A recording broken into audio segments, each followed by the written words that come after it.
Alam mo ba na nakakabobo pag may diploma ka na?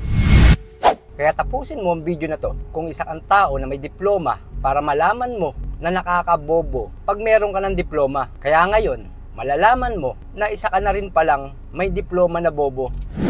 Kung ngayon mo lang ako nakita, ako si Ricky Barbatiano. 5 taon ng bobo, SPE, 5 taon ng negosyante. Ito kasi ang kadalasan, kapag nakakakuha ka na ng diploma, ang pakiramdam mo, akala mo na matagumpay ka na. Akala mo, dun na natatapos. Pwes, nagkakamali ka. Kung akala mo na pag may diploma ka na, mataas na ang tingin mo sa sarili mo, o may narating ka na, isang mali yan, isang malaking mali. Dahil ang totoo, sa realidad na buhay, sa panahon ngayon, hindi ka pa nagsisimula sa tunay na laban. Kaya kung akala mo, yun na yun, nagkakamali ka. Kung feeling mo, yan na yung achievement mo sa buhay, malamang sa malamang, isa ka na rin sa tatawaging may diploma na bobo.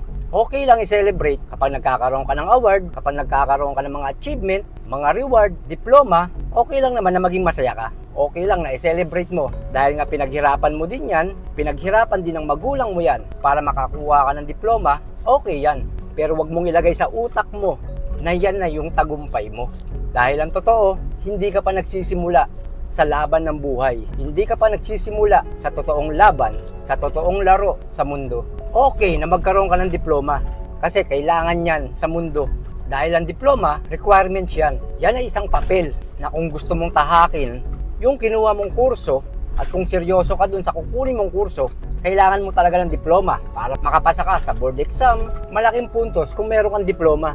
Tulad ng mga guro, mga abogado, mga doktor, mga engineer, kailangan talaga yan ng diploma. Kasi requirements talaga yan. At hindi pa doon natatapos. Hindi doon natatapos sa may diploma ka lang. Baka ikaw yung isa na nagkaroon lang ng diploma pero wala ka namang alam.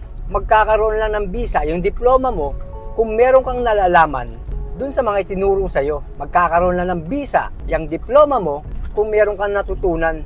Kaya wag mong ipaskil yung diploma mo sa loob ng bahay nyo kung wala ka namang kaalaman na pumasok dyan sa utak mo. Huwag kang maging masaya kung may diploma ka pero bobo ka. Masasabi lang na may diploma ka kapag may natutunan ka. At hindi doon natatapos sa may diploma ka at may kaalaman ka. Isa ka pa rin tatawagin na bobong may diploma kapag hindi mo na-execute o hindi mo nagamit yung diploma mo o yung kaalaman mo para makapagbigay ng value sa iba o para makapagturo o para maging salapi yung nalalaman mo. Kaya bobo ka pa rin kapag may diploma ka lang. Bobo ka pa rin kapag may diploma ka, ang dami mong nalalaman, sobrang galing mo, napakagaling mo sa ganyan, napakagaling mo sa ganito, hanggat hindi mo na-execute, hanggat hindi nagiging value yung ginagawa mo o hindi ka kumikita para dyan sa nalalaman mo, isa ka pa rin bobo na may diploma.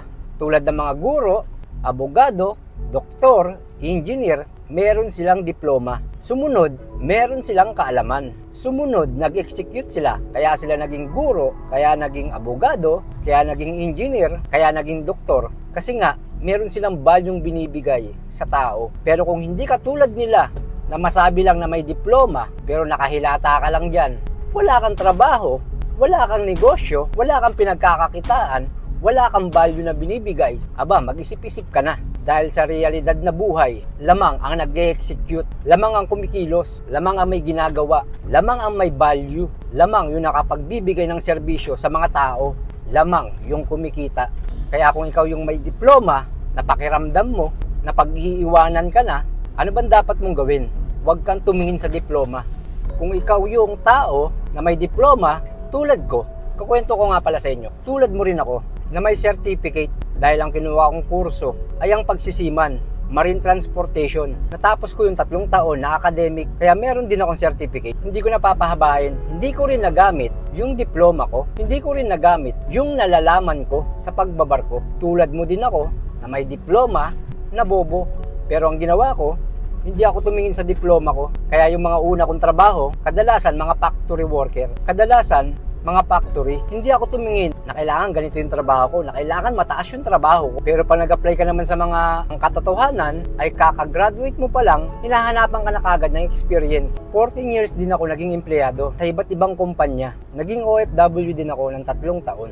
Pero hindi ako tumingin sa diploma ko dahil hindi ko nga talaga nagamit yung nalalaman ko sa pagbabarko. Basta ang ginawa ko lang, nag-apply ako ng nag-apply, nag-execute ako ng nag-execute. Dahil nga nag-execute ako ng nag-execute, kaya 5 taon na ako negosyante. Kaya naniniwala ako na sa panahon ngayon, lamang na ang kumikilos, lamang ang nag-execute sa buhay, lamang ang may ginagawa, kaysa doon sa marami kang alam, lahat na alam mo, pero wala ka pang nasisimulan. Dahil sa totoong buhay, lamang na ang nag-execute kaysa doon sa maraming idea, yung maraming alam sa buhay. Kaya kung may diploma ka ngayon at hindi mo nagamit, tulad ko, mag-execute ka lang na mag-execute. Kumilos ka lang, may konti kang nalalaman, gawin mo na agad. Baka yan na lang ang kulang sa'yo. Kung nagawa ng iba, alam ko magagawa mo rin. Kaya kung meron kang alam na gagawin, gawin mo na. Hanggang sa muli, ako si Ricky Barbatiano. Time is gold, napakahalaga ng oras. Kaya kailangan mong kumilos habang ikaw ay malakas. Dahil walang nakakaalam ng oras ng iyong pagwawakas.